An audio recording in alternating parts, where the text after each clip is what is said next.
सर्वप्रथम मैं सौभाग्यशाली हूँ, मेरा जन्म सनातन धर्म में हुआ। सनातनी होने के नाते मेरा प्रथम कर्तव्य है गाय और गंगा ही सनातन मानता हूँ। हमारा प्रथम कर्तव्य है कि हम गाय माता के लिए पूरा, अगर उनकी पूजा करते हैं तो उनकी रक्षा के लिए भी हम समर्पित रहें। आज आप देख रहे हैं जिस प्रकार से सड़कों पर गाय माता कूड़ा खा रही है, कचरा खा रही है, प्लास्टिक खा रही है, वो क्या है? उसको दुर्दशा ही कहेंगे। उसका कारण यही है कि आज काफ़ी जगह पे सनातनी सो गया है, उस विषय पे ध्यान नहीं देना चाह रहा।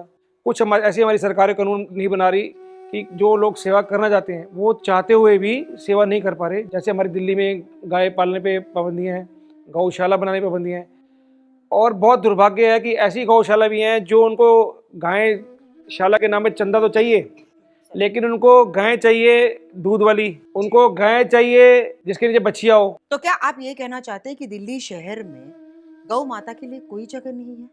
मैं बिल्कुल कह सकता हूँ, क्योंकि जो मैं देख रहा हूँ, आप भी देखते होंगे कि दिल्ली में गौशाला बिल्कुल पाबंदी है कि आप गौशाला नहीं खोल सकते, गाय नहीं पाल सकते, लॉ एज पर लॉ एज पर लॉ जी। और जब सरकारी पाबंदी है, गौशाला नहीं खोल सकते, तो ये सड़कों पर आम जो गायें कूड़ा घरों में खत्तों पे गंद खा रही हैं, कूड़ा खा रही हैं, तो वो गायें किसकी हैं? अगर वो गायें किसी की नहीं है तो दिल्ली सरकार की और एमसीडी की ड्यूटी है कि उन गायों को उठाकर गौशाला में डालें, तो वो क्यों नहीं डाल रहे? तो ये साफ लगाता है कि एक मिला जुला एक सिंडिकेट चल रहा है जिससे हिंदुओं की आस्था पर कुठाराघात हो रहा है और गौ वंश को खत्म करने की एक प्रॉपर साजिश लगती है। लेकिन गौ वंश को खत्म क्यों करना चाहते हैं? ये षड्यंत्र कह सकता हूँ। इसको खत्म करना नहीं कहेंगे तो और क्या कहेंगे?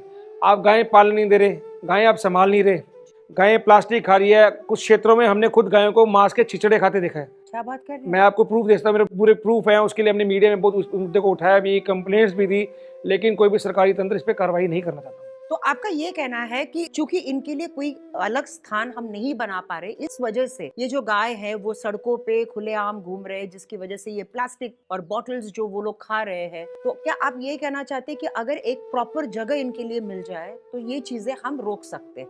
मेरा ये कहना है कि सनातनियों के मन में पूरी गौ के प्रति निष्ठा है, भक्ति है, लेकिन जब तक रूल एंड रेगुलेशंस गवर्नमेंट की तरफ से सॉफ्ट नहीं होंगे तो हम लोग कुछ नहीं कर सकते। अब दिल्ली में देख लीजिए, जिस तरह अगर आप गाय पालने की परमिशन दें तो मुझे नहीं लगता कि दिल्ली में ऐसी दिक्कत आएगी।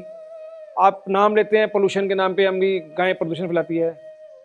आप बड़ा दुर्भाग्य है, कुत्ते को पालना शुभ माना गया है, गाय को पालना पोल्यूशन फैलाना माना गया है। पर चिरंजीवी जी, मैं आपसे एक सवाल पूछना चाहती हूँ कि कहीं आपको ऐसा नहीं लग रहा है कि हम भी इसके लिए जिम्मेदार हैं? हम बॉटल्स फेंकते हैं, हम प्लास्टिक फेंक रहे हैं, अब गाय को भी तो भूख लगती है, तो वो क्या खाएगा? इसके लिए तो दोषी सरकारी तंत्र को ही मानेंगे जी। ऐसा भी देखा गया है कि बच्चों को बांध देते हैं, गाय के बच्चों को बांध देते हैं और सड़कों पर गंद खाने के लिए छोड़ देता है। वो बेचारी भटकती है, कहीं से जो मिलता है वो खा के आती है।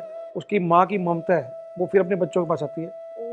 तो ये इसमें आप षड्यंत्र या सरकारी तंत्र की मिलाभगत, मैं तो बिल्कुल ओपन में कह रहा हूँ, इसके लिए सरासर दोषी मैं उन सरकारी अफसरों को मानता हूँ और सरकार को भी कहता हूँ कि जब तक आप लोग सख्ती नहीं करोगे तो ये दुर्दशा ऐसी होती रहेगी। लेकिन ये चेतावनी भी देता हूँ, ये हिंदुओं की आस्था पे कुठाराघात मत करो। गाय माता की हाय आपको ऐसी लगेगी, आप कहीं की नहीं बचोगे। यही तो दुर्दशा है कि इंसान होकर हम बोल पाते हैं, जो जिस पीड़ा से हम गुजर रहे हैं उसके बारे में हम बोल सकते हैं, लेकिन पशु एक ऐसा, मतलब वो बेचारा, मतलब ना कुछ बोल पाता है, अंदर ही अंदर वो, मतलब उसकी क्या आप समझ सकते हैं कि मैं क्या बोल रही हूँ? पीड़ा जो है वो बेचारा, मतलब बेचारी वो जाती है, वो कई पता नहीं कहाँ कहाँ से क्या क्या खाती है। मतलब ये क्या हो रहा है हमारे देश में? तो आप क्या कहना चाहते हैं कि गवर्नमेंट को स्टेट लेवल पे या फिर सेंट्रल लेवल पे क्या कदम उठाना चाहिए? गाय को हम माँ मानते हैं, बिल्कुल और माँ का दूसरा रूप है ममता। बिल्कुल। वो गाय की ममता है, माँ रूपी ममता है, जो आप कूड़ा खिला रहे हो फिर भी आपको दूध दे रही है। आप उसको वो नहीं देखती कि मुझे ये आगे बढ़ने वाला काट के मेरी गौकशी कर रहा है जी।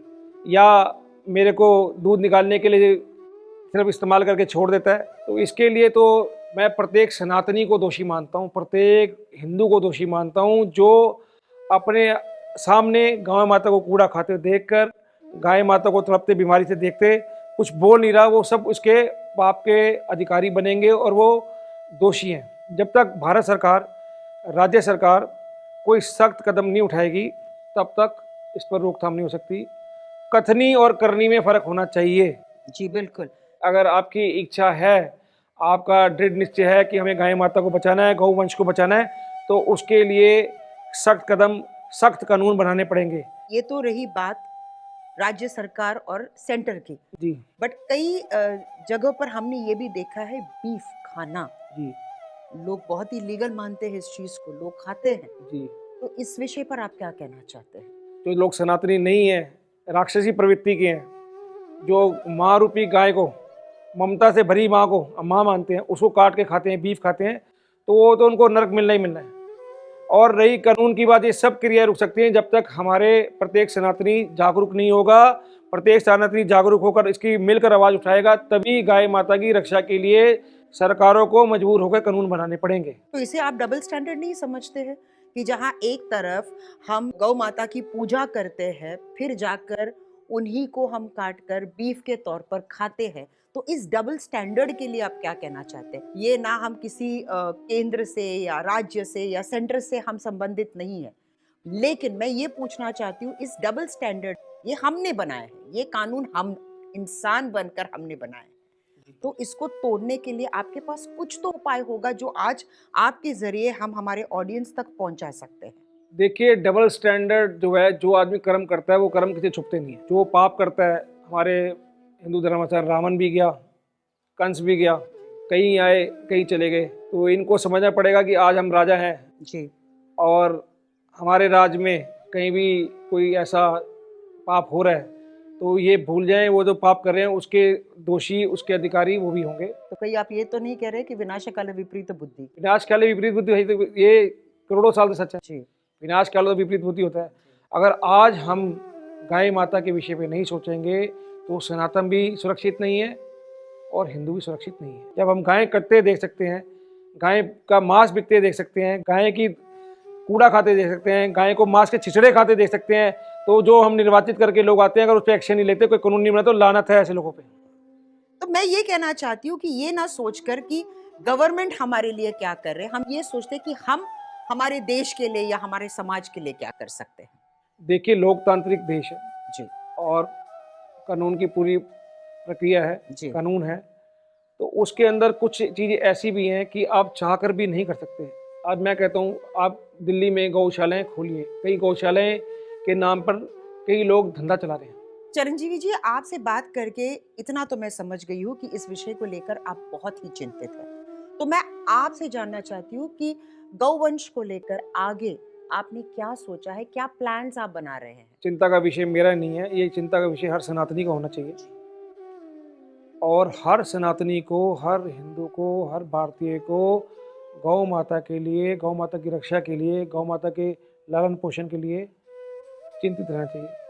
अगर मुझे सरकार इजाज़त देती है तो मेरा अपना निजी प्रॉपर्टी है 700 गज की, मैं उस पर गौशाला के लिए उसको समर्पित करता हूँ। क्या बात है! और उसके अंदर जितनी हमारे क्षेत्र पे लावारिस गायें घूम रही हैं या बीमार गायें हैं, उनका मैं इलाज करना चाहता हूँ। ये मेरी भी मन की इच्छा है।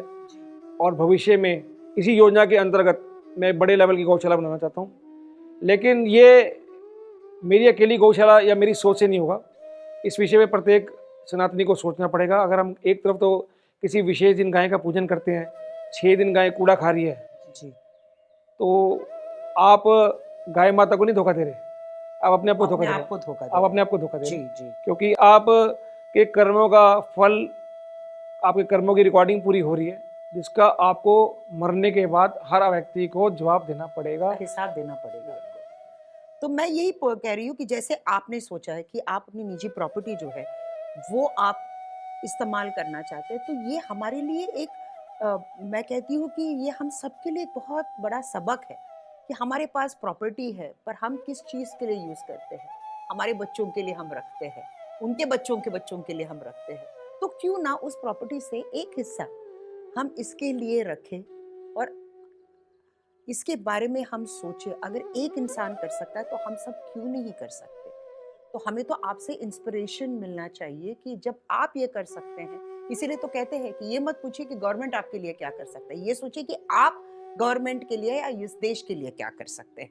प्रत्येक भारतीय का, प्रत्येक नागरिक का परम कर्तव्य है कि सर्वप्रथम अपने देश, समाज के लिए 24 घंटे समर्पित रहे।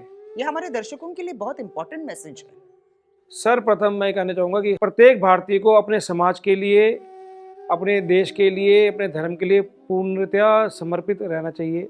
मैं नहीं मानता कि प्रत्येक भारतीय को ये नज़र नहीं आ रहा, हर सनातनी को ये नज़र आ रहा है, लेकिन कोई बोलना नहीं चाह रहा। जो कुछ बहुत से गौ सेवक हैं, जो बेचारे सेवा कर रहे हैं, लड़ रहे हैं, मर रहे हैं, उनको भी पूरी सपोर्ट करें।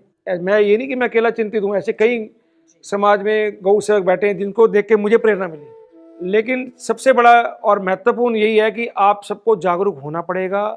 जब देश की जनता, अपने समाज के लोग जागरूक होंगे तो इस पर कार्रवाई तभी सरकारें करेंगी, अदरवाइज़ कोई भी इस प्रकार एक्शन नहीं लेगा। और जो हालात दिल्ली में है, जगह जगह गायें कूड़ा खा रही हैं, जख्मी गायें पड़ी हैं, उन पे चोटें लगी हुई हैं, कोई चोटें करके जा रहा है, कोई इलाज करने वाला वहाँ पर नहीं है। जो ये गायों का दूध निकाल कर उनको छोड़ देते हैं कूड़ा खाने के लिए, इन सब के ऊपर रोकथाम कानून के तहत ही लग सकती। जब तक हमारा कानून में कुछ ऐसे प्रावधान चेंज नहीं होंगे तब तक हम कुछ भी कार्य नहीं जैसे आपने कहा सर कि ये सिर्फ मैं एक इंसान नहीं कर रहा हूँ, ऐसे काफी लोग हैं। जी तो मेरे दिमाग में एक विचार, एक आइडिया है कि अगर हम जैसे कहते हैं टीम वर्क, जी कोई भी चीज जब हम करते हैं तो कोई एक इंसान नहीं करता, उसके पीछे एक पूरी टीम चलती है। तो जैसे आप सोच रहे हैं ऐसे कई लोग सोच रहे होंगे, तो आप सभी जैसे लाइक माइंडेड लोग हम बोलते हैं, अगर इनकी एक हम टीम बनाएं और साथ में काम करें, तो आप क्या कहना चाहते हैं इसके बारे में? ये बिल्कुल बहुत अच्छी बात है। टीम वर्क के बगैर हो नहीं सकता, जी क्योंकि कई गायें बीमार होती है, उसको उठा के लाने के लिए 5 लोगों की जरूरत होती है। बिल्कुल। और हमने अपने क्षेत्र में अच्छी एक टीम बना रखी है, अच्छा।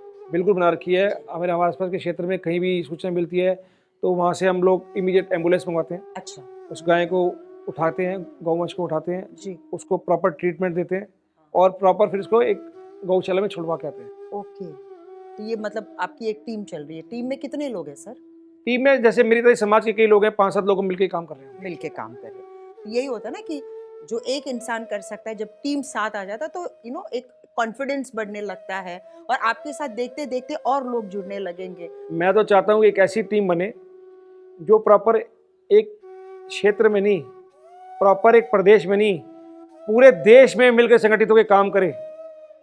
और मैं हाथ जोड़ के आप विनती करता हूँ भारत के प्रत्येक सनातनी से, प्रत्येक भारतीय से, प्रत्येक हिंदू से, कि अपने अपने क्षेत्र में गौशाला ज़्यादा से ज़्यादा बनाएं। अपने अपने क्षेत्र में गौधन को, गौवंश को सुरक्षित करने के लिए जो आप कर सकते हैं वो जरूर करें। तो मैं दर्शकों से यही कहना चाहती हूँ कि आप किसी भी तरह मदद कर सकते हैं, एक ट्रांसपोर्ट के ज़रिए या हमारे इनकम से एक परसेंटेज हम निकालें या फिर एक एम्बुलेंस, ये सब हम भी तो कर सकते हैं।